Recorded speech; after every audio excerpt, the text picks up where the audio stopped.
The growing importance of intercultural communications. Before examining strategies to overcome intercultural obstacles, let's take a closer look at globalizations and the trends fueling it. This chapter have 5 learning objectives. The first one is understand globalization and its key trends. Second is define culture and its key aspects, including 5 cultural dimensions. 3 is explore ways to communicate better across different culture. And then the fourth one is understand ethical challenge in diverse cultural settings. The last one is gonna be explain the pros and cons of workforce diversity and ways to enhance communication in diverse workplace. Markets go global. To succeed in today's interdependent global village, multinational companies capitalize on two opposite approaches. On the one hand, they introduce new products in new territories. On the other hand, they localize their offering to match each market.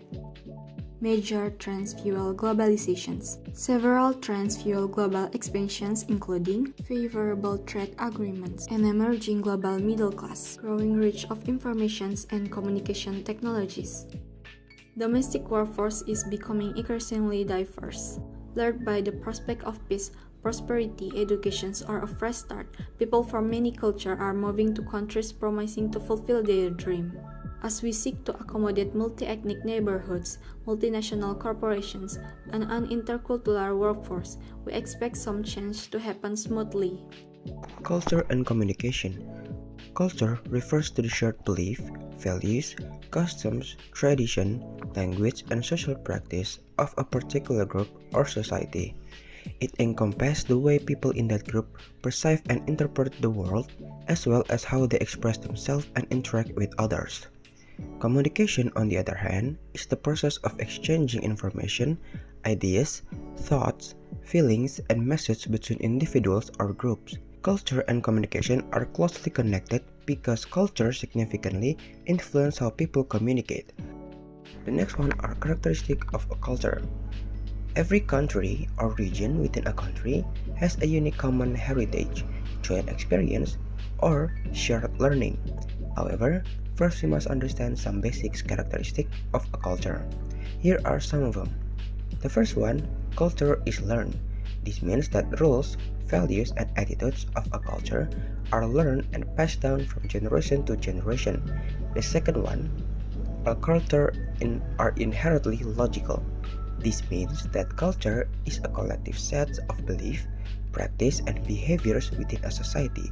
Culture is the basis of self-identity and community. Culture is the basis for how we tell the world who we are and what we believe. The fourth one, our culture combines the visible and invisible.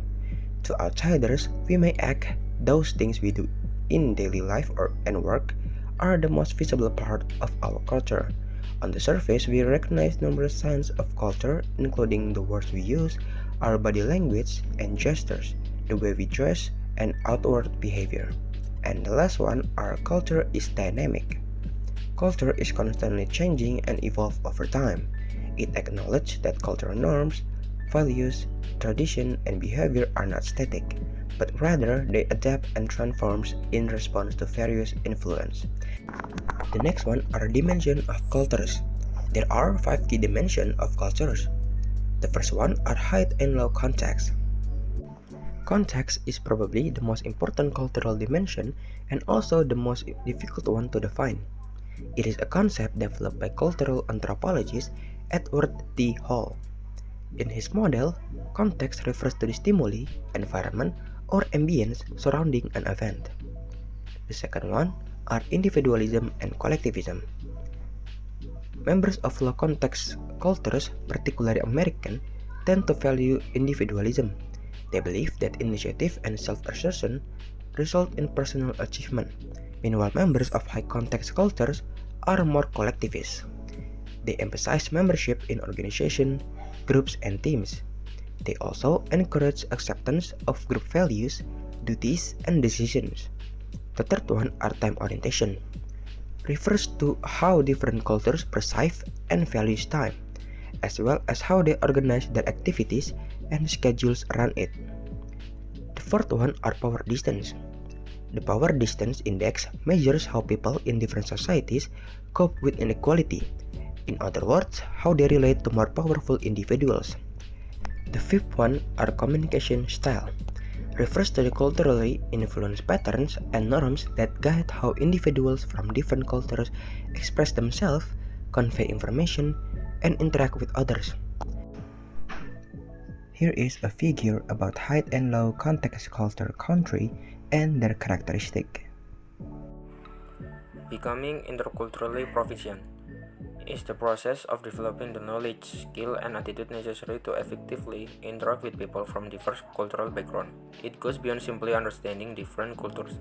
It involves the ability to communicate, collaborate, and navigate cultural differences in a respectful and empathetic manner.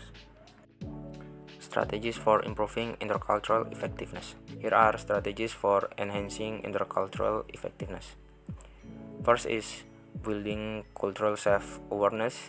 Building cultural self-awareness is an important step toward effective intercultural communication and understanding. It involves gaining insight into your own cultural backgrounds, beliefs, bias, and how they influence your perception and interaction with people from different cultures. Second is curbing ethnocentrism. Curbing ethnocentrism is essential for fostering intercultural understanding and respectful interaction. Third is understanding generalization and stereotyping. Understanding generalization and stereotyping is essential for promoting fair and respectful communication and interaction with individuals from different backgrounds. Fourth is being open-minded. Being open-minded is a valuable quality that encourages receptivity to new ideas, perspectives, experience, and way of thinking. Saving face involves avoiding behaviors or action that might cause embarrassment, shame, or loss of honor in the eyes of others. Next is successful nonverbal intercultural communication. How nonverbal cues affect communication. Nonverbal cues play a significant role in communication, often conveying information and emotions that complement or even override the word we use. Next is technique for achieving intercultural competence. For improving effectiveness and achieving intercultural competence, one expert, Mr. Hammer, suggests that three processes or attitudes are effective. Descriptiveness refers to the use of concrete and specific feedback. Descriptive feedback is more effective than judgmental feedback. For example, using objective terms to describe the modest attire of Muslim women is more effective than describing. Next is how technology and social media affect intercultural communication.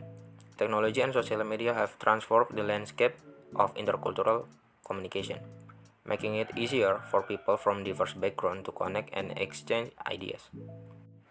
Next is improving conversation in intercultural environments. First is enhancing oral communication. Enhancing oral communication skill is crucial for effective and persuasive communication in various personal and professional settings.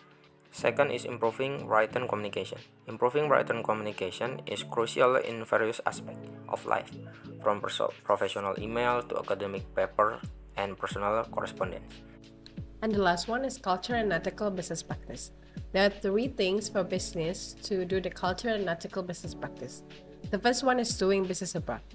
As the company is going global, it means that ethics is on the test. Companies should show their best ethics so the other will impress and leave good impressions for the company.